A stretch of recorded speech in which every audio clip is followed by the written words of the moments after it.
Blog Talk Radio. Welcome, world. Welcome once again to Tuesday Talk with Key West Lou. I am your host, Louis Patron. I could say we live in strange times. The world is all screwed up. I would like to limit it, though. I would limit it just to the United States. There is no question we live in strange times in the United States. More strange this past year because of the election of Donald Trump to the presidency. He has changed everything about our country, from our moral conscience, our fiber, to whatever. And we're stuck with him. We are stuck with him, unfortunately. He also he controls, in effect, the newspaper, the media, television, the radio. He does so many different things every day that he is the news. Now, there are other things going on in this country. There are other things going on in this world that we don't hear about anymore because he dominates the flow of news. I love news. I love politics. I'm a political junkie. But I have become sick and tired of talking about Donald Trump and writing about him. And as you may have noticed in the last couple of months, I tried to report less and less on this show about Donald Trump because I believe there are other things in this world, most of which are more important than Donald Trump, and I should share them with you, and we should think about those things.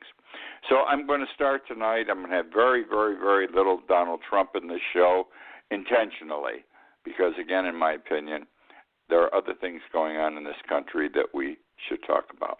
I want to start with this. Do you recall back in 1938, 1939, Neville Chamberlain, he went to Munich to meet with Adolf Hitler, and he came back with a piece of paper, and he said, as he got off the plane, "Peace in our lifetime, peace in our lifetime." Well, I was reminded of this yesterday. Today's Tuesday. Yesterday was Monday, when it was announced that there was now peace in the Senate. You recall, peace in our lifetime, Neville Chamberlain, he had gotten conned. He had gotten sucked in. He gave Hitler Czechoslovakia. A year later, Hitler was marching into Poland, and the war was not avoided. World War II began. I don't think anything was resolved yesterday by the avoidance of the shutdown, by the Democrats and the Republicans purportedly, allegedly getting together. Everything was kumbaya. We trust each other. We're feeling this sense of bipartisanship. It's all bullshit, my friends. It isn't going to last. I'll be surprised if it makes it to February 8th. The Democrats should have held. They blinked. They blinked. They gave in. What did they get for it? Well, a 3-week extension. And at the end of that time, we're going to spend 5 days. And we are going to discuss DACA and other things involving immigration. And we're going to discuss them on the floor of the Senate for 5 days, something we never do anymore, talk on the floor of the Senate. And this was promised by the Majority Leader McConnell, the Republican leader in the Senate. And the Democrats bought this. And I don't think anything's going to come of it. Even if everything that the Republicans and Democrats thought would happen, even if what the Democrats want, they get 100%, it's still got to go before the House of Representatives.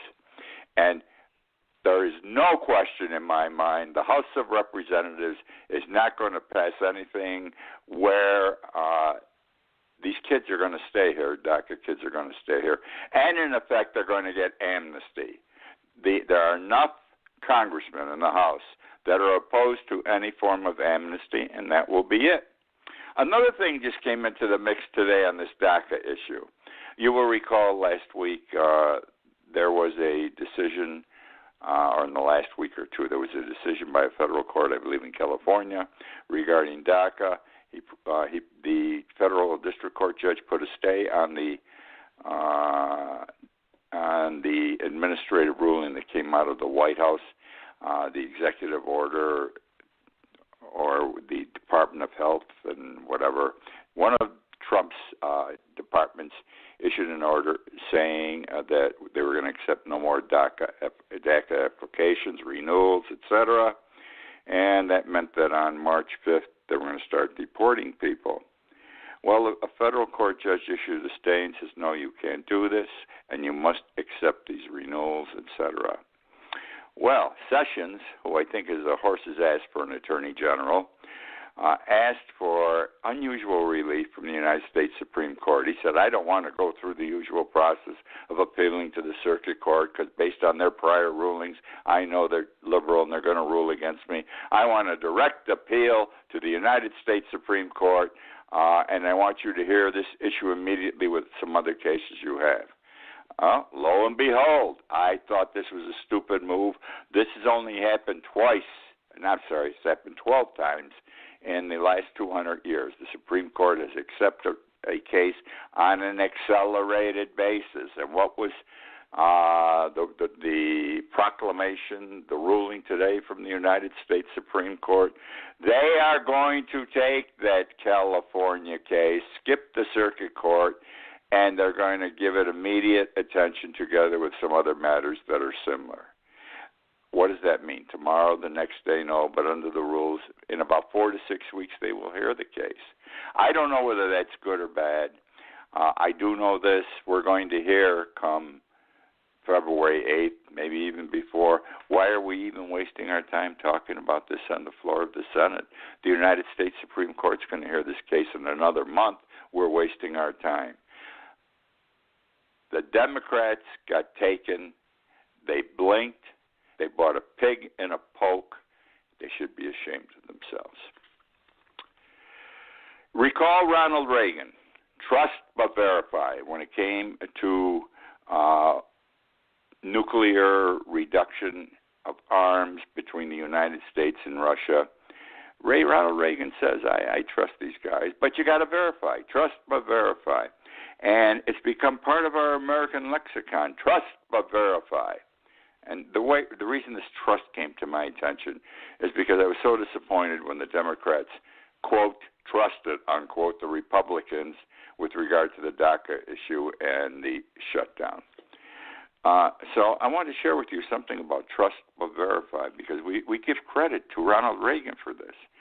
He did say it, but he did not create it, make up those words. It's a Russian proverb. You got it, a Russian proverb.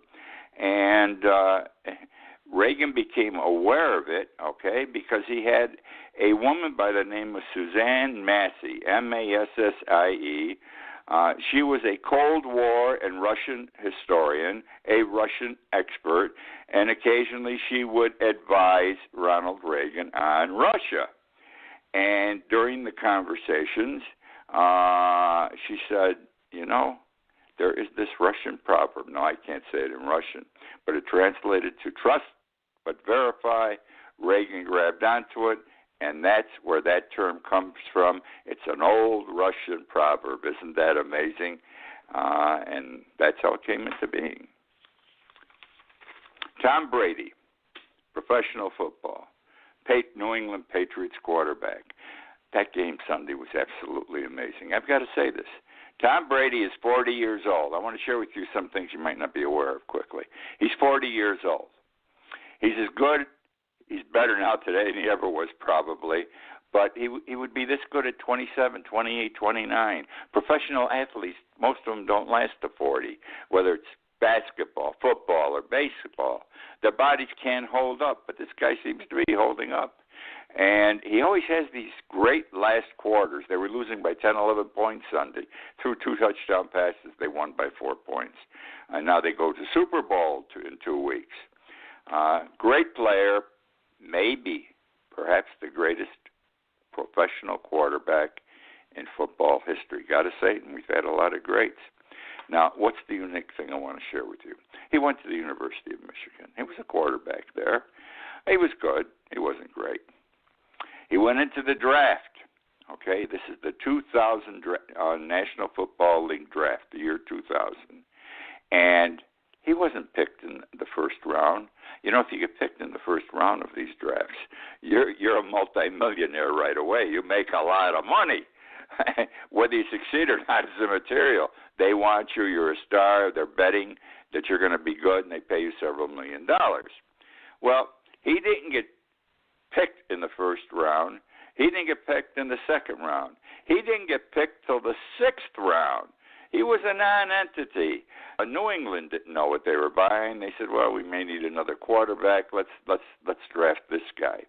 He was the 199th person drafted in that year, in the year 2000. The 199th person drafted.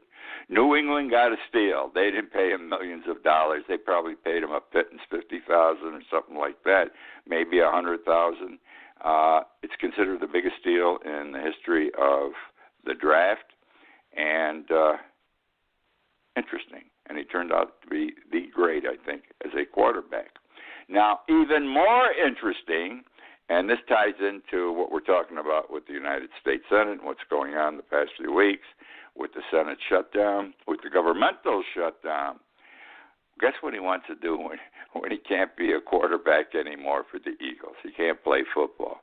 He wants to be a United States Senator. He said this several times. He would like to be a United States Senator, and maybe he would be good. Maybe he would be good there.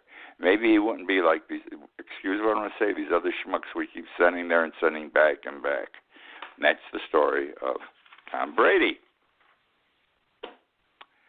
Want to talk about abortion. You're not going to believe what I'm going to tell you about abortion. Abortion's been in our face forever, it seems. It's been in my face. And again, I'll repeat, I'm 82 years old. It's been in my face my whole lifetime. I mean, Roe versus Wade, 1973, United States Supreme Court. A woman has a legal right to abortion. Amazing. And we're still fighting that case. What is it, 45 years later, and we're still fighting abortion in its various forms. Cases go to the Supreme Court, and anti-abortion groups keep whittling away at the right. Never succeed to get rid of it, I don't think, unless they have one or two more Supreme Court conservative justices, which can happen. But anyhow, here's what I wanted to tell you. Do you know there was a time before Roe versus Wade that abortion was legal in the United States, was not a crime? During the first 100 years of our existence as a nation, during the first 100 years of the United States' existence as a nation, abortion was legal. Abortion was legal. Now, you have to understand what abortion was. Abortion in the first 100 years was referred to as the termination of a pregnancy after quickening. Quickening is the key word. Termination of a pregnancy after quickening. Now, quickening is the time when the fetus begins making movements in the woman's body. It starts kicking, and the woman can feel it. Now you know, in those days, those first 100 years, they said, now the fetus is alive. Prior to that, the first 4 months or so, they didn't know if the fetus was alive. But you could terminate, okay? Before or after quickening. Before or after quickening. Didn't make any difference, except in one regard that I shall get to in a moment. So that when women had an unwanted pregnancy, whether it was the first month, the third month, the fourth month, the fifth month, the sixth month, what have you, there were female monthly pills which could be taken. A woman could get an abortion, bring on an abortion by taking these pills. And these pills were referred to, and I quote, female monthly pills, unquote. The first, this was going on back in the 1660s, 1680s, in the Puritans, Boston, and all that sort of stuff. The first state to pass a law that abortion was illegal, the use of drugs for abortion was illegal, was Illinois in 1827. A few other states followed. But come the Civil War, abortion was still flying, was still considered good. It became a serious criminal offense in the 20 years beginning in 1860. Between 1860 and 1880, all of a sudden, all the states are making abortion a criminal offense. And it had to do with the pill thing, the drug. Well, the issue wasn't over morality. You know, you shouldn't kill the fetus. It's a living person. Nobody ever talked that way. The doctors brought on the law. The doctors were pissed off, excuse the way I put it, because they were losing a lot of business. They wanted to prescribe the pills. They wanted to assist in the abortion, but it was cheaper for a pregnant woman who did not want to carry the child, the fetus, to go to a midwife or a woman or a man who would do this for them at a much cheaper price, and they were not a professional. It was not illegal for the man or woman to perform the abortion, to assist in the abortion. It wasn't illegal for the woman to have the abortion. But the doctor said, we're losing a lot of business, so let's make it illegal. Screw those people. Well, and that's how we got the new law saying abortion is not good. Interestingly, this law was not enforced, though, until sometime around, what the hell was it? It came to around, the late 1930s. And then for some reason, people started getting interesting in it, and it led up to Roe v. Wade in 1973. Now, the most important thing is not that the doctors, they went out and they made sure these laws were passed to protect their pocketbooks. The Catholic Church. The Catholic Church had long accepted termination via the female monthly pills or whatever way, up to quickening in the first 5 months. They did not think it was anti-religious. It was against God's law, that they were killing a human being, that a fetus, at the moment of conception, there was life there. None of this came up. The Catholic Church never talked about it. And they never talked about it for the hundreds of years, the centuries before, And for some reason, the Catholic Church joined with the doctors, though, in this drive. We shouldn't let these people do it. And they had thought, but they didn't sell it big. They didn't talk about it from the pulpit, that after quickening, after the first 5 months, it might be wrong. It might be immoral. It might be a sin. But it was no big deal, even for the Catholic Church. And they joined the doctors because they just thought, well, maybe this is the right thing to do. So the Catholic Church accepted it for hundreds of years. And now they have been fighting it for 150 years. It's all interesting. One day it's okay, and another day it isn't. I'm talking according to the standards of the church right now. Let me talk about Sears. Sears Canada. Sears Canada recently went bankrupt. There's a blogger. I'm a blogger. I blog every morning. There's a blogger by the name of Ian Welsh, a Canadian blogger.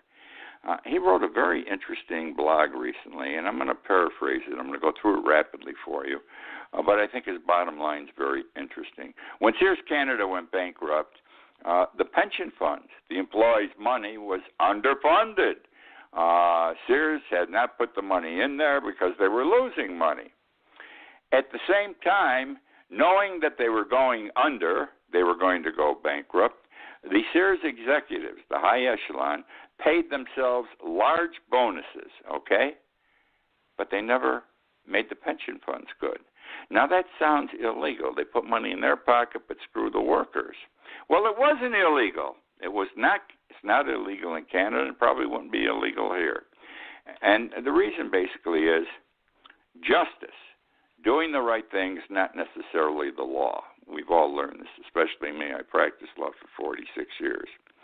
And people are fools to think that, well, let me put it this way. This is hard what I'm going to say. If you think that the courts give you justice in every instance, they do not, because it's just the way it is. The rules are the rules. I'm not saying it's improper or illegal what the courts do in any type of cases, but they rule by the law and by precedents, and sometimes the written law, the written word, the precedents do not do the right thing, but the law is the law.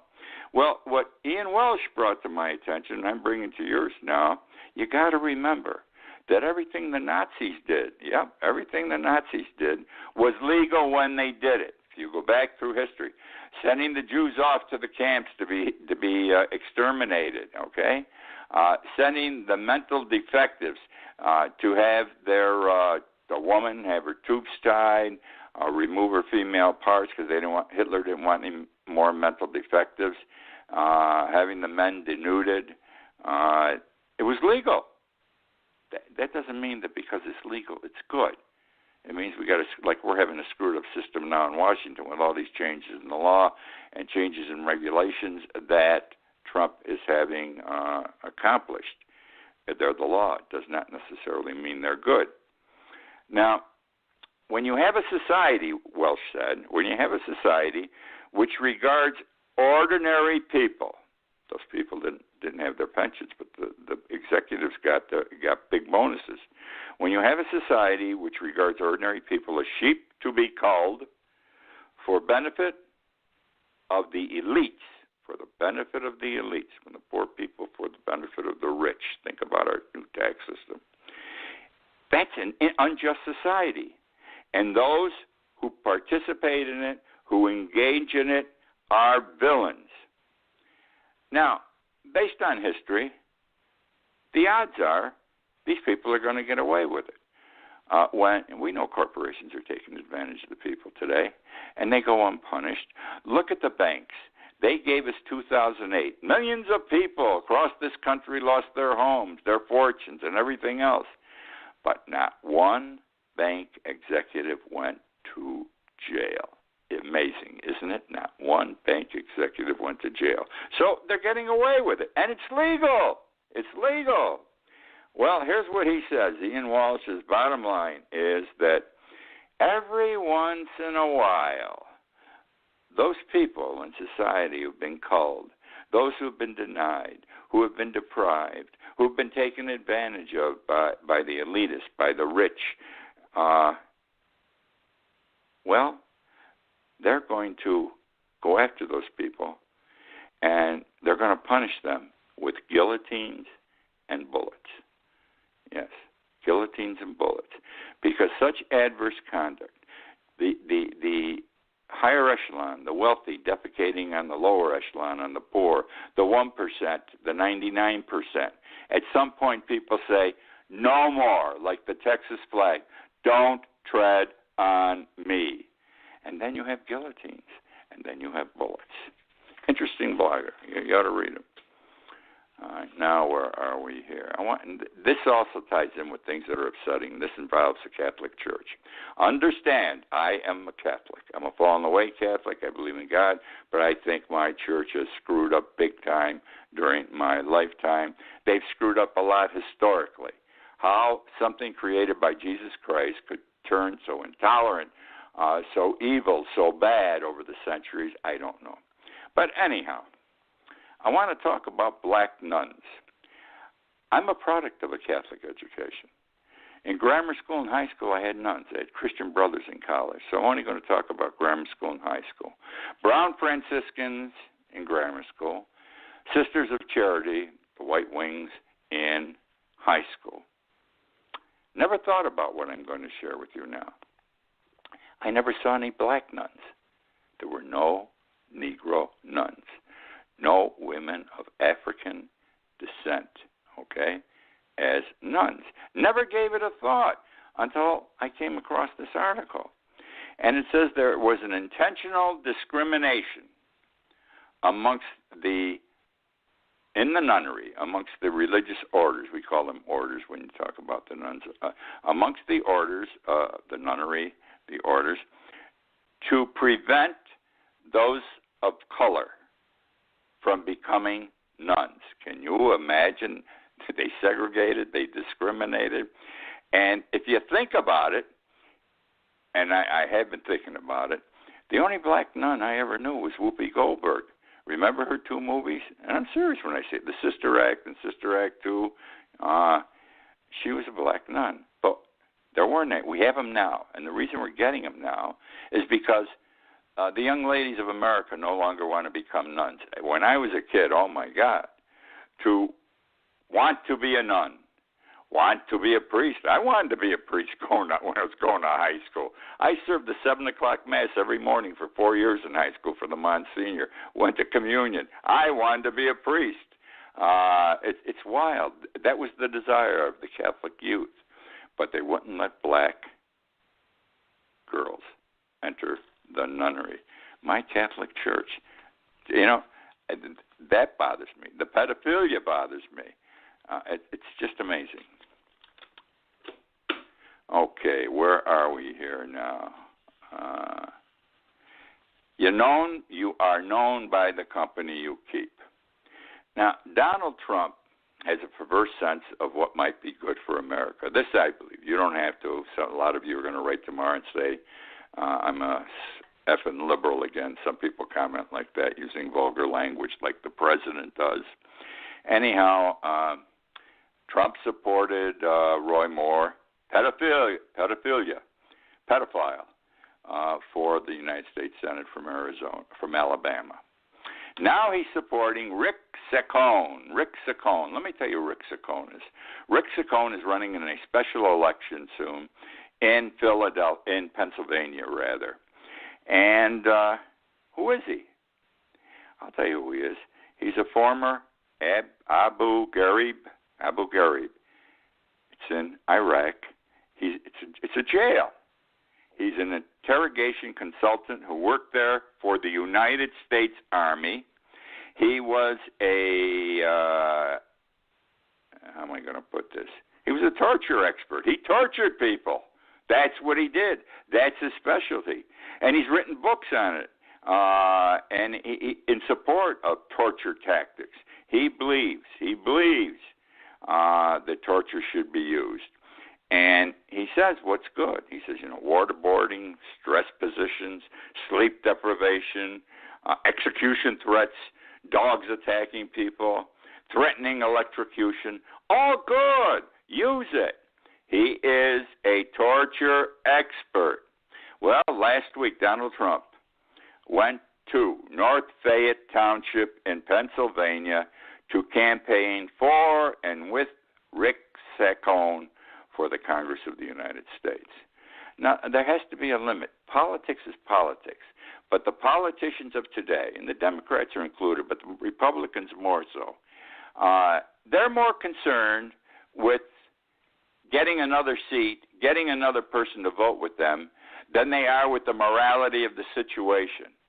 Now, how the hell can Trump support Saccone, who's a torture expert? Means Trump probably supports torture. I don't, I'll tell you that. And John McCain, who was tortured, doesn't. And I wouldn't approve or support of a pedophile to be in the United States Senate. Didn't bother Donald Trump, needed that vote. Didn't bother the Republican Party of Alabama, they needed that vote. So that's what our dear president did last week. Torture expert, he wants him in the United States Congress. And if that occurs, other deviants are going to go to the United States Congress, and eventually these nuts are going to pass laws that will adversely affect and hurt all of us. It'll justify doing wrong things, bad things to us. Want to talk about cursive writing, handwriting, a gone art, a lost art. Cursive writing is writing by hand. I remember I got taught in the first grade cursive writing. You had a little inkwell in the corner of your little wood desk, and you dipped your pen in there, and they taught you how to write. You had to have a nickel on the back of your hand. They taught the Palmer method of writing, and if that nickel fell off while you were writing, you didn't get a Palmer method button. I was the only kid who couldn't keep the nickel balanced on the back of my head, and I never got the button, and my whole life this has bothered me. Anyhow, they got rid of it a generation ago. It's coming back. 14 states and the New York City elementary schools now use cursive writing, or teaching again handwriting in addition to using computers. It's a good thing. I'm glad it's coming back, because let me tell you, I wrote an article on this several years ago for Conk Life, and I said I have run into adults after this article who can't read, and one man cried, and he was educated. He could read. I apologize. He couldn't write his name. He could not write his name. If you can't cursive write, you can't write your name. And he was crying that he, an educated man, could not write his name because he had not been taught it in school. That is my show for this week. Time's running out on me quickly. Buy my book, Irma and Me, Amazon.com, BarnesandNoble.com. It's selling. I'm glad it's selling. But I want everybody to read it. It's the only book on Irma. You'll love it. Other than that, I've only got about 7 seconds left. Thank you for joining me. I'll be with you again next week.